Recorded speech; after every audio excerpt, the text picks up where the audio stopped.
How do you respond in a situation where there's overwhelming fear or a sudden outbreak of something terrifying?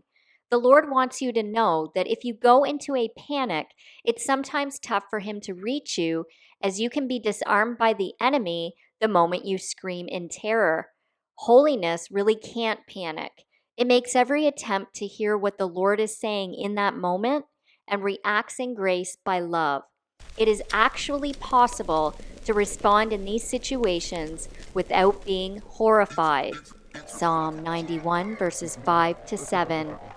You will not be afraid of the terror of night, nor of the arrow that flies by day, nor of the pestilence that stalks in darkness, nor of the destruction, sudden death, that lays waste at noon.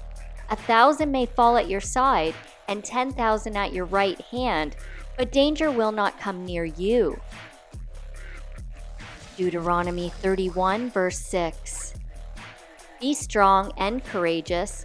Do not be afraid or tremble in dread before them, for it is the Lord your God who goes with you.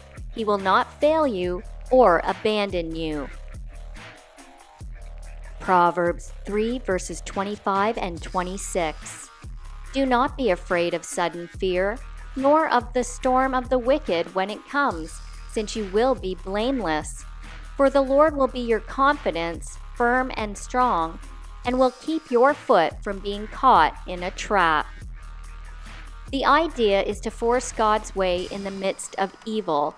When the enemy strikes, you bring God into the situation with His greater force.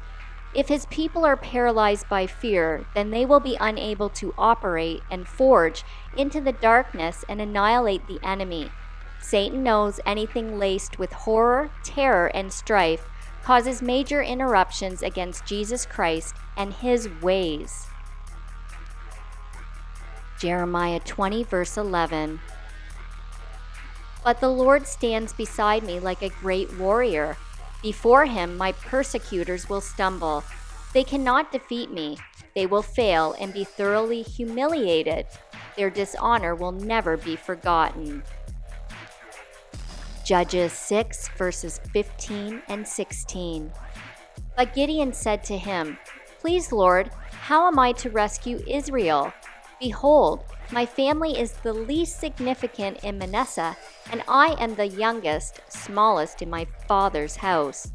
The Lord answered him, I will certainly be with you, and you will strike down the Midianites as if they were only one man. 1 Peter 3, verses 13 and 14. Now who is there to hurt you if you become enthusiastic for what is good? But even if you should suffer for the sake of righteousness, though it is not certain that you will, you are still blessed, happy, to be admired and favored by God. Do not be afraid of their intimidating threats, nor be troubled or disturbed by their opposition.